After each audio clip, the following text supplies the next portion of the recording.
Hello, my name is Okada, and welcome back to Pixel Perfect, episode 53. We got a lot to do today, so we're going to try to cut this intro a little bit short. We've got a project that we want to work on, and it's going to have us bouncing all over the place, and there's going to be some lessons learned along the way. But first, I want to mention that we are still on Update 7. Now, Update 8 is already out, and it is on the experimental branch. And at the end of the last episode, I did mention that we wanted to just go ahead and jump straight to Update 8 on the next episode, and that there would be a delay before we did our next episode because of that. However, the mod manager and the modding community still hasn't got caught up, and that's not really a big surprise, and that's fine. You know, I want them to take as long as it takes for them to get it right. But I didn't want to wait any longer because I want to get more stuff done. So I have switched us back over to the beta branch and Update 7 so we can continue on with our projects. And we'll check out the new features of Update 8 once the mods have been carried over so that we can get back to having those tools available to us. But for now, we are going to start this episode by unlocking the next tier, or next tier that we need to unlock, because we want to work on fused modular frames. So let's, you know what? Let's head down here real quick. Normally we jump to a cut, but this is where we need to be. So let's do this first. Hello there. So we are going to jump over nuclear power for now because we want to set up fused modular frames today.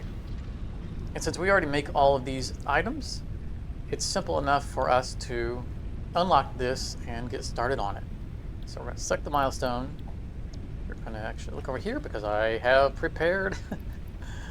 All right, yeah, that's everything we need.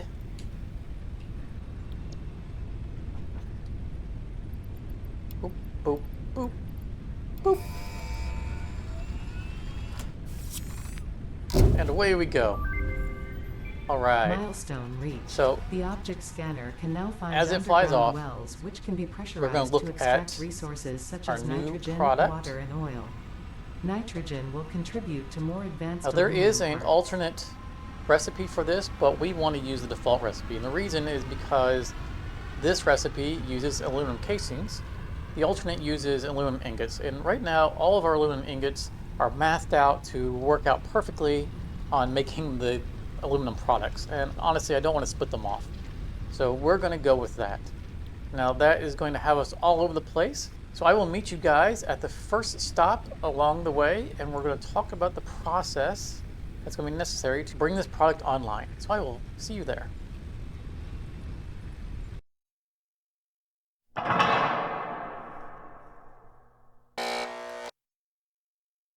Alright, so we didn't really move that far. We're really just up the hill. We are on top of the warehouse. And this is a place that I come and I spend a lot of time thinking here.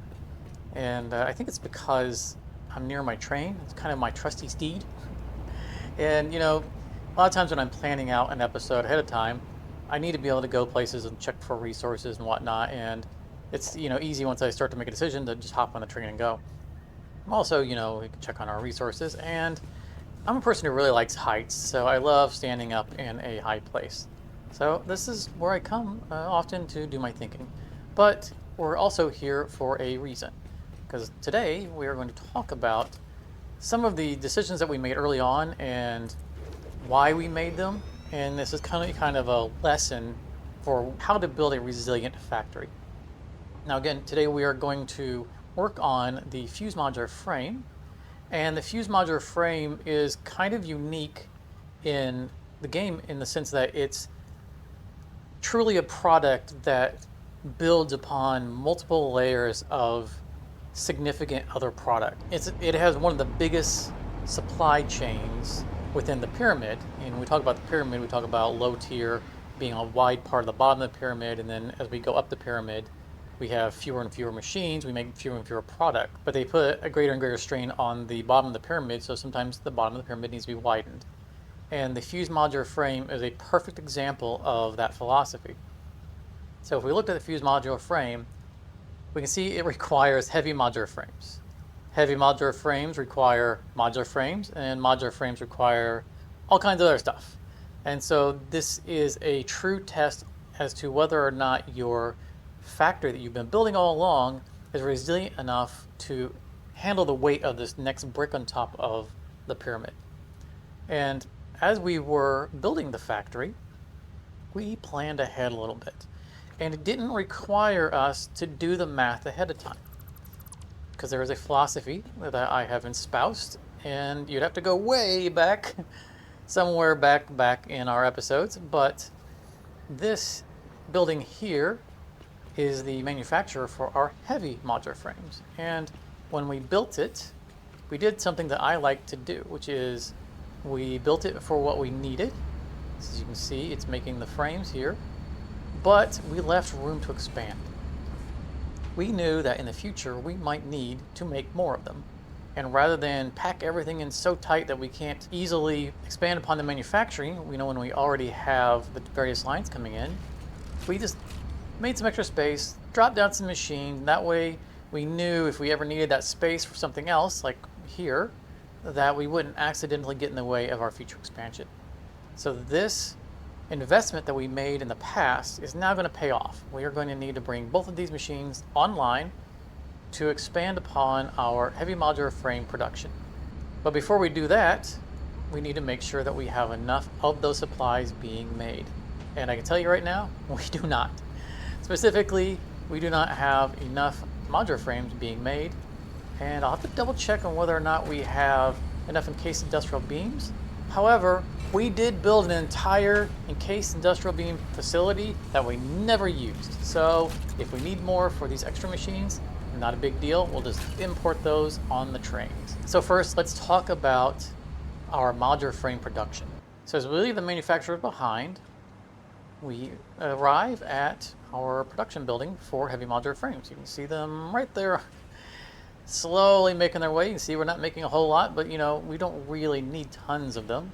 It is a slow manufacture, and it is this building here. Now, this building unfortunately doesn't really have room for much expansion, but when I was building this, I knew that this is a product that if we wanted to ramp it up, we could pretty much just build them somewhere else. And that's what we're going to do. And the reason for that, let's see here. Find our way through here. Been a little while since we've been in here. You see we're making the screws over here, and we are on site making reinforced plate that's going straight into all these machines that are making our current set of modular frames. And we could just overclock some of these and get enough, but this is a very lengthy supply line, and there would be a lot of overclocking. It's something I'm not really a fan of. I reserve most of my overclocking for machines that provide raw resources like mines and fuel pumps.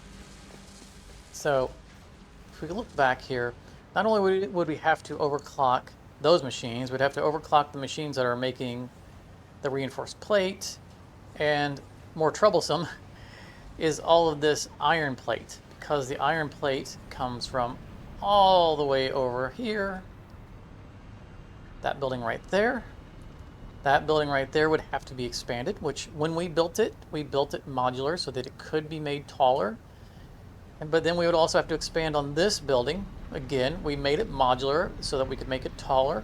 I love this building so much. This is the building that is making our iron ingots. We'd have to overclock a bunch of these, or we'd have to make it taller, and then we have all of the income from the raw iron. We'd have to overclock all those. It wouldn't be too hard to do. We do have the slugs for it, but to be honest, if we land back here at home, we start and end every or nearly every episode standing right here. And this has become the skyline that I have come to associate with home. I love the way all this came together. All these buildings work together. I was mindful when I was building the subsequent buildings to have them taller so that they would poke out over the buildings that we were seeing from here. And this entire skyline has been carefully crafted. And this would require us to expand that building taller, which really wouldn't block anything, but it would make it look awkward in its size compared to everything else. that building would get taller and it would start to block our view of these other things. And I just don't want to do that. I really don't want to do that. I like what we have here. So we're not going to do that. That means we're going to need a brand new production line for modular frame. Fortunately, modular frames can be made from bottom to top out of just iron.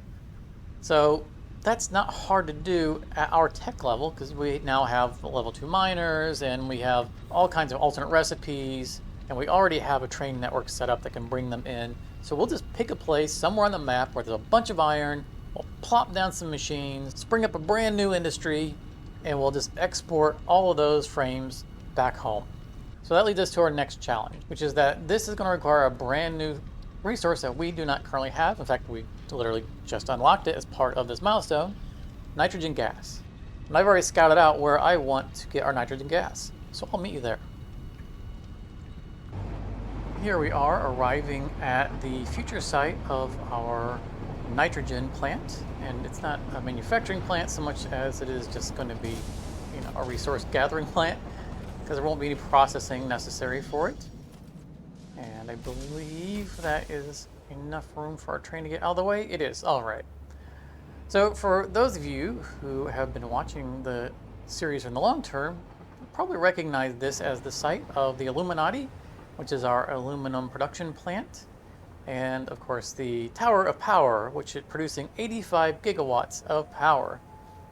Now, when we originally set out to make the aluminum plant, we were going to have our stations right up there. And in fact, we did have them up there, but I ended up taking them down because I decided on a different design and I liked better what we came up with. However, we did leave this little intersection here because we were too lazy to clean it up. And you can see all these machines that we used to illustrate what we were going to do to build the plant way back when. In fact, they're all still set to whatever it was I was showing off at the time, and the alternate recipes. And I haven't left these here entirely out of laziness. I've come through here plenty of times, and I've kind of seen it as like, some production facility that's no longer online. And I just kind of like having the machines out there. They just give the area some visual difference, just because it's a manufacturing area. And I still might clean them up, but that's why they are still here. However, for today, we are going to replace our deleted train track all the way up there. And we are going to put a station up here once again. And I'm going to just run up there real quick and I'll show you what we got in mind. And here we are at the top of the hill on a nice level plane. So what we'll end up doing is just extending that a little bit further, put a little station out here, and then it can just turn right back around and then re-emerge and go back out. Now the reason why we're not building up there, let me run up there real quick is because this is the highest traffic line that we have in the entire factory. We have at least 5, maybe 6 trains now that go through this station. And we could potentially, bring the line off a little bit and put a station like right here and then re-merge back. We're not going to reuse this station because it's already full. But we don't need any more congestion here. And if we were to put another station up here, that means our oncoming train would have to come up and go around and have to go up this line and potentially get stuck behind these guys. So even though it wouldn't stop in this station, it would still get stuck in the line and it would slow everything down. So I don't want to have it up here. And you're not going to do it over here because this is all down ramp and it's a real pain to get any kind of, split off there. Plus, once again, it would be coming down this way on the line, which we don't want it to do. It's okay if we borrow like the very end of the line. That I'm okay with. Now, the reason why we would do it up here is because our nitrogen is right over here. Now, there are a few nitrogen spots around the map. However, this is the big daddy of them all. This produces the most nitrogen of any other location on the map. As you can see, there are 1, 2, 3, 4, 5, 6, 7, 8, 9, 10 of the outlets, and they are all pure. All 10 of them are pure. Now, this is wild overkill for our needs. We only need, I don't know, I think like 190 gas per minute.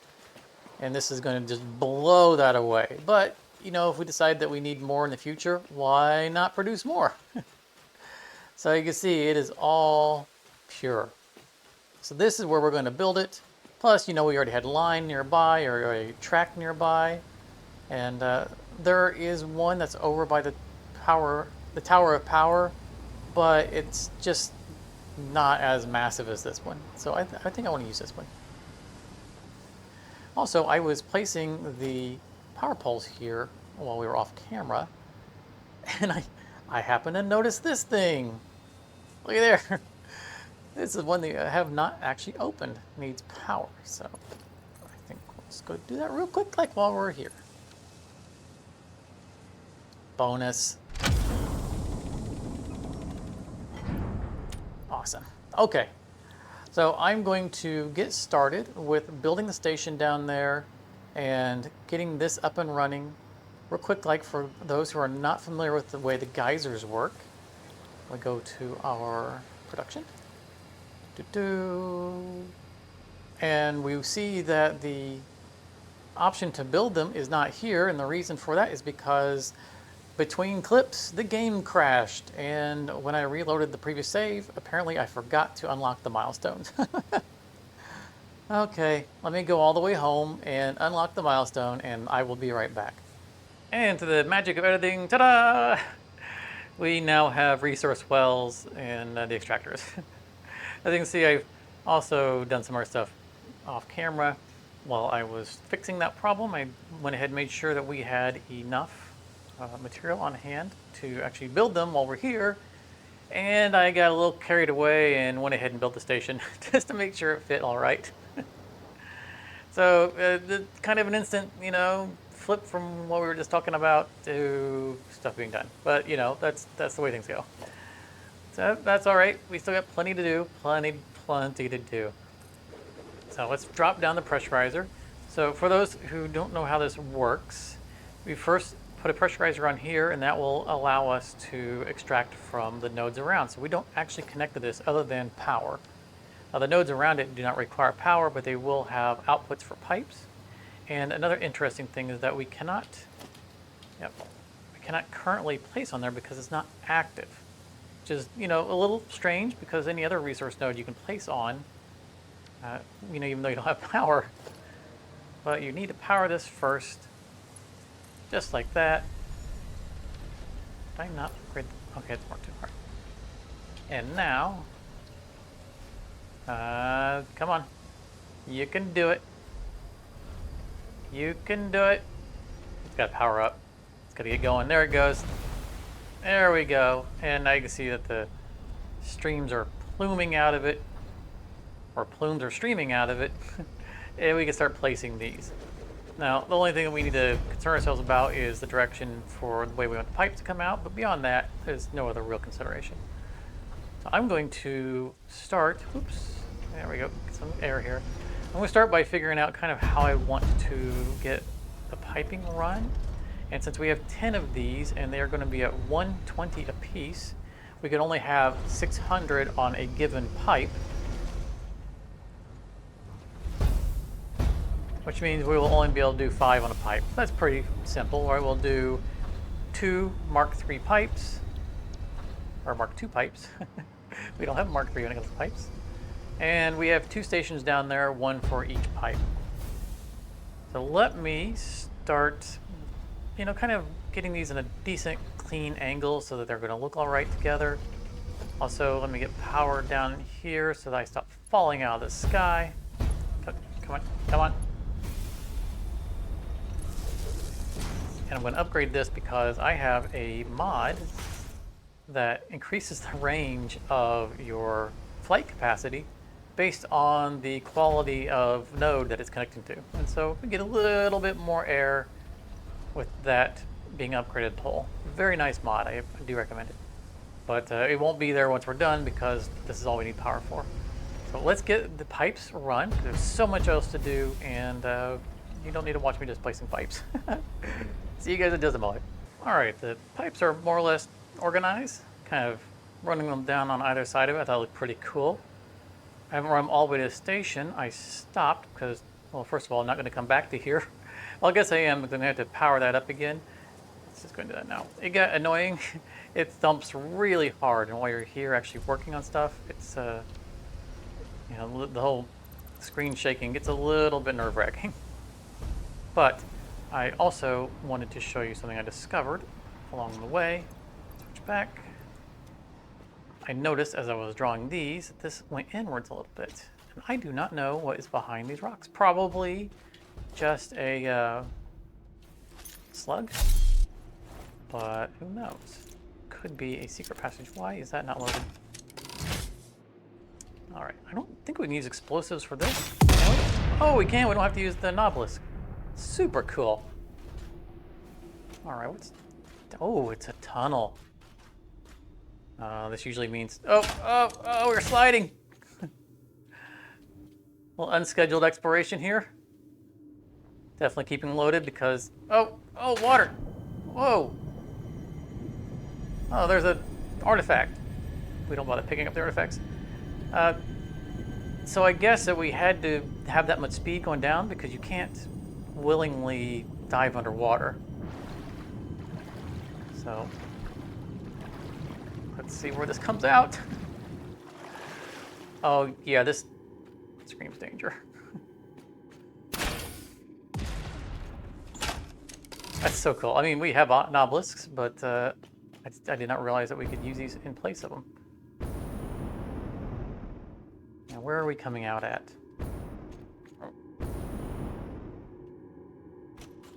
Glad we have our jetpack with us. Huh. Check out the map here.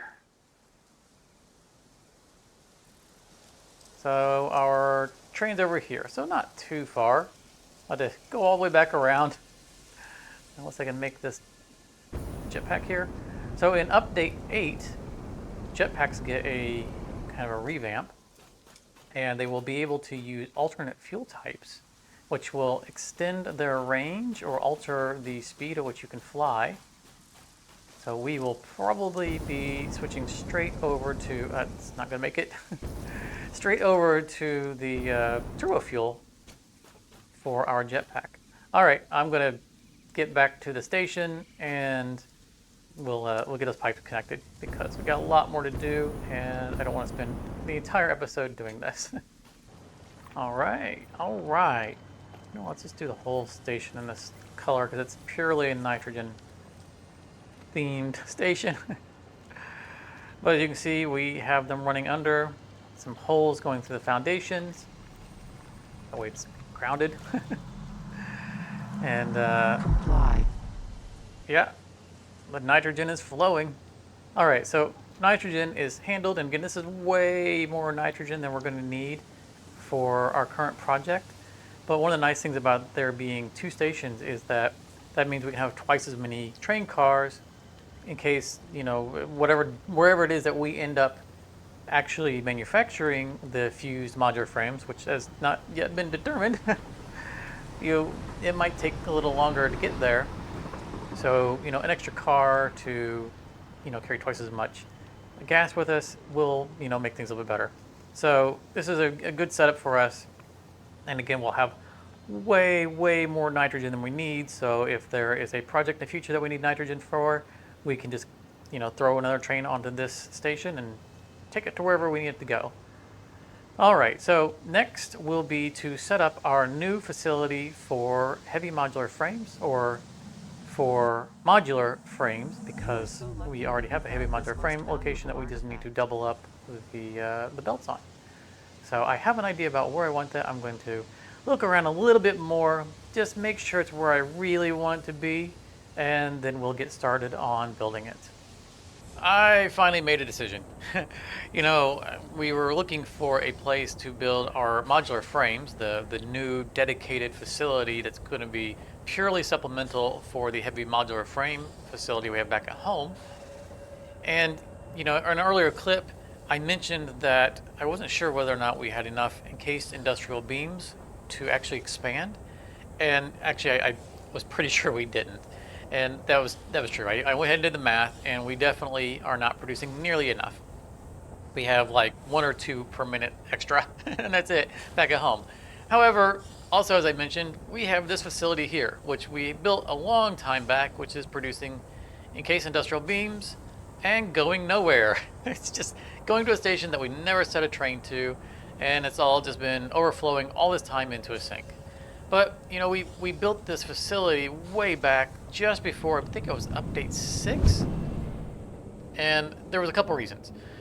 First of all, update 6 was about to come out, and we were at a point in our factory where we needed to expand, and specifically we needed to make some oil-based products. It was circuit boards, I believe. And that, that was designated to go into the northern coast area, way up there. And if you'll recall, update 6 is when they revamped that entire area. They literally rebuilt the whole thing. They moved all the oil locations, they tore out all the terrain. It's just completely brand new area. And we knew that was coming. So we needed to buy ourselves a little bit of time. We didn't have anything else that we wanted to build yet. We needed those products. And so for an episode, we thought, let's do something else different. And I knew that we were going to eventually need encased industrial beams because it's a popular product. It's used a lot. We use them in belts. And I thought, you know what? Let's do something interesting. And so we picked this area and thought, let's try to do something across like all the plateaus, kind of a little nomadic setup here. And that's what we did. As you can see, we built these little kind of, tents, I guess. I'm not really sure you pavilions. Pavilions, that's a better word. And then they're open air because it's out in the desert, nothing's going to rust. And we stuck with kind of a color theme that's, kind of the dry clay and sand color of the desert.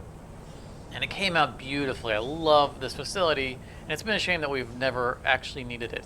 But I mean, that's not actually true. We've needed it, but not for the reason that we built it.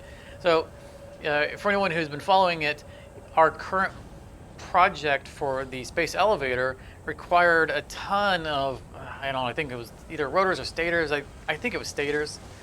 And we were definitely not producing them fast enough at home, as extras. And they require assemblers for one of the recipes and the steel pipes. So what we did is we just kind of disconnected the concrete lines and changed all these over, or a bunch of these over, to the stator recipe. And we had a train bring a bunch of, quick wire in and bring it up here, and we just repurposed this for that time. So since then, I have changed them all back over to their original purpose. I have reconnected the, here it is, the concrete line, and hopefully it's running at its, proper rates. I see that we have some starvation going here, so I might have to do a little bit of troubleshooting. But more or less, it should be back up and running. And I just saw something. Look at this. I bet what happened here is I bet my inventory was full when I originally switched these over to the other recipes, and it spit all the items out on the machines. Oh my goodness! All right, I'll have to come back through here and clean that up. Yeah, see, look, that rate looks like it's a little bit low. I'm gonna have to double check and make sure it's all running at the right speed, but I'll worry about that off camera. What we're gonna worry about right now is our project for the moment, which is to get our modular frames up and running. And as I mentioned, I want to do this as a pure iron project. And because of that, we're going to use the base recipes. We're going to use just the regular modular frame. We're not using an alternate recipe. And we're going to need iron rods and screws and iron plate and reinforced iron plate, the whole shebang. And it's all going to use just iron. And right there are the 3 iron nodes that we're going to use. And if I've done the math correctly, and I may not have, I've done it a couple of times and came out with different answers.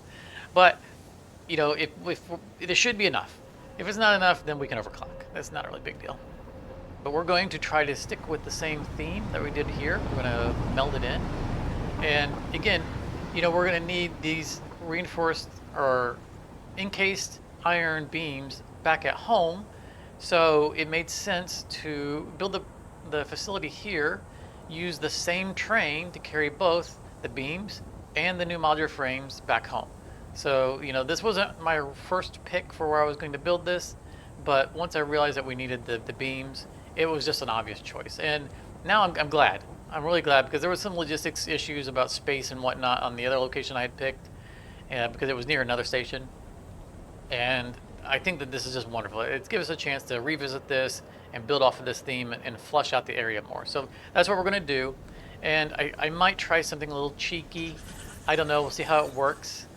Something I definitely don't recommend, which is to combine a ton of different products on one belt. Because if I've done the math right, we're talking about all the things that are going to turn iron ingots into something else, which will be the iron rods, which we're going to need 5.6 machines of it, producing 84 iron rods per minute. Screws, I said we weren't going to use any alternates. We are using alternate, obviously, to skip the rod to screw conversion. We're going to need 5.1 of those machines to produce 255 screws per minute. And we're going to need, of course, iron plate, which is, again, more constructors.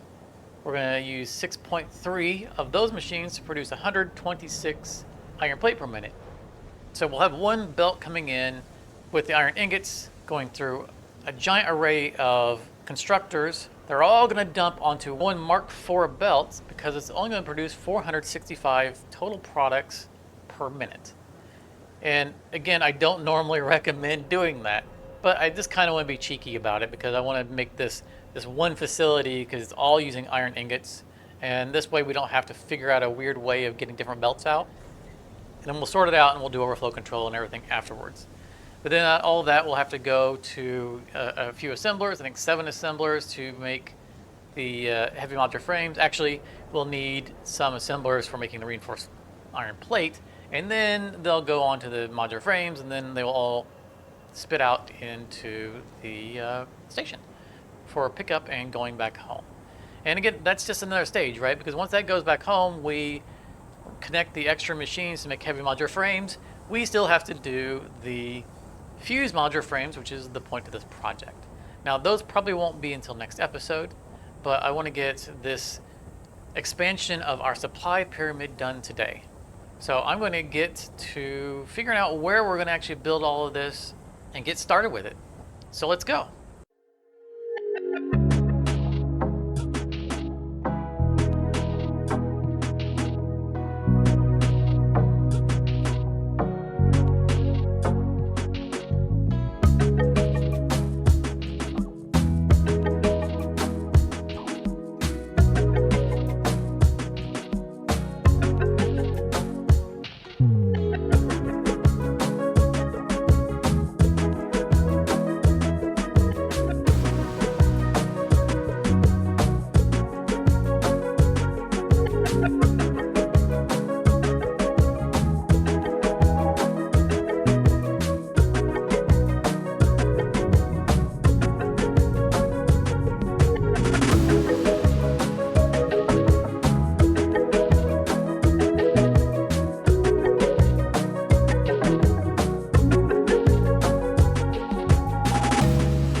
And time lapse done.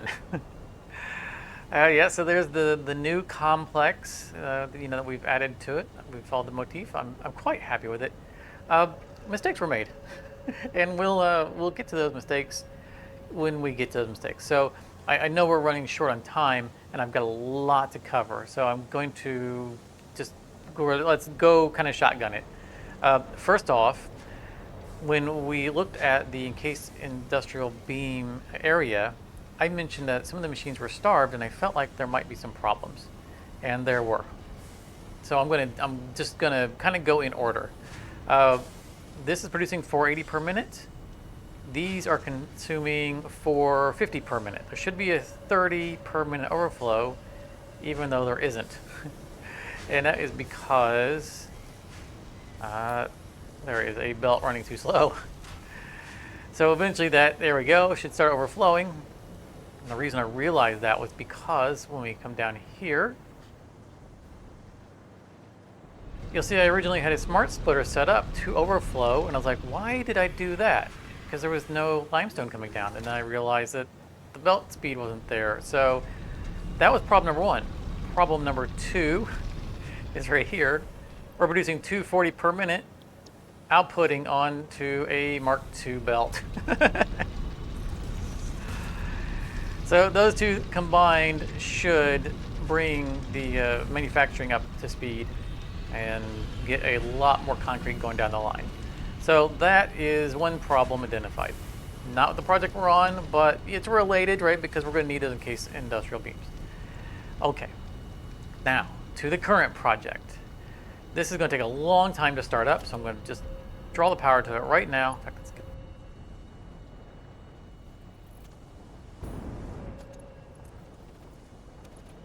okay, for that high speed there. Now, I've done this to an extreme, and I genuinely do not recommend doing this. I've done it for, well, a couple reasons. One, because I could, and two, because, we try to be educational, as content creators, and we like to show people what can be done and maybe whether or not it should be done. And so this is kind of one of those disclaimers of, I'm a professional, don't try this at home. So we are going extreme with the one belt concept. Beyond the fact that we are indeed splitting the iron ore between two sets of smelters, beyond that, everything, and I mean everything, is a one belt solution. So starting with the iron ingots, they are going on one twisting belt of iron, iron ingots. So they will all go into these machines and not splitting. This is, again, bad idea number one, because it's going to take longer for these machines to all power up. Once they get running, they're going to start outputting all their different products, such we have screws here and we have rods here. These are all going to merge onto one belt, which is going up here. And we have plates here. And this is all going to take forever to get up and running. We're not going to sit and watch for all of it. I'm going to sit and watch for it, but I'm not going to make you guys do it. But one belt solution is going up to here, where we really kind of abuse it. So everything's going to need to be split off. And the math needs to be pretty much exact. Of course, we can do a little overflow, and we do. But as you can see, the screws are going to pass through here. Overflow is going to go out the other way. That means this machine will have to fill up completely on screws before any screws make it anywhere else. That's going to take a long time for everything to get set up, but this is absolutely crucial. This has to be done this way if you're deploying these kinds of shenanigans. And I'll get to why once we get to the end of the line. As you can see, anything that doesn't have a place that it can go, that means, if the screw line's filled, then it overflows. If it's plate, well, plate doesn't have anywhere to go, so it goes to the overflow. Same goes for rods. So everything else is going to go out this way. This, of course, is going to grab the plate and overflow, and that's going to repeat the process as we go. As you might notice here, the output is merging with that one line. We're sticking with that one line belt. And it's going to just merge all of the reinforced plate on here. You might notice that these are different speed belts because I have done the math excruciatingly on what's left on the belt and how fast it needs to be going. So this will make all of our reinforced plate, and they will all come downstairs. We will have reinforced plate on the line, and we will have rods. And we're going to do the exact same thing here, right? We're going to have rods, and we're going to have reinforced plate. And that's going to wrap all the way around. And it's going to wrap right back around and merge to the output. So this is our overflow control. If anything gets too high in its rate for whatever reason, which by the math, the only thing that we should have overflow are screws, 3 screws per minute more than we need. They will eventually make it all the way to here and will overflow onto the line that's going to the train station. And the train station has an overflow that goes to a sink. So this should all work. Now, before I pause to verify it's all working, because it's going to take like an hour for this to get up and running, I want to also point out that this building is smaller than it was in the time lapse. So yeah, in my spreadsheet, I did the math for everything, and the last line on my spreadsheet was the line for the reinforced plate. Just arbitrary that it was. Point being is that it told me that I needed 4.2 machines for reinforced plate. Once I started building all of this, I realized I didn't have a line for the smelters for the iron ingots. And rather than just doing some quick math on the screen, I built another line on the spreadsheet, which was below the line for the reinforced plates. Long story short, when I built this entire building, I expected the last line to be for these machines. Well, it's these machines here. And when I built that time lapse, I put 12 assemblers instead of 4.2 for the reinforced plate. And yeah, it was literally all done, 100% done, ready to turn on. And I was doing the math for the belt speeds when I realized the mistake. And I could have just underclocked the machines, right? I could have just underclocked the machines and just left as it was. But I mean, this is pixel perfect, right? That's the name of the series. It's pixel perfect. It's not pixel good enough. It's pixel perfect. And I only know that term, good enough, from watching other content creators. Yeah, shots fired. So yeah, so I decided, I actually took a night off. That was yesterday. I took the night off to think about how I was going to solve it, and I just decided, well, let's delete the extra machines, but then that made fewer machines on the bottom than the top, so it was unbalanced. So I had to move all of the machines for the modular frames to the bottom floor and all these up to the top floor, which meant I had to change where the belt was going to the top. So I had to redirect the flow of all of this and remath all of it. I had to tear down all of these bajillion smart splitters and all of the belts and everything and remath everything and reconnect all of it. So this is hours later since that time lapse. But we're done here. We are done here. I'm going to show you the overflow protection. And what they'll do is I'll pop up here, and this smart splitter just has, not set up, modular frames, and the left will be overflow, although, no, not modular engine.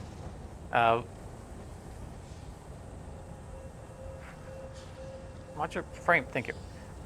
This should never overflow on modular frames. We are producing like 14 modular frames per minute.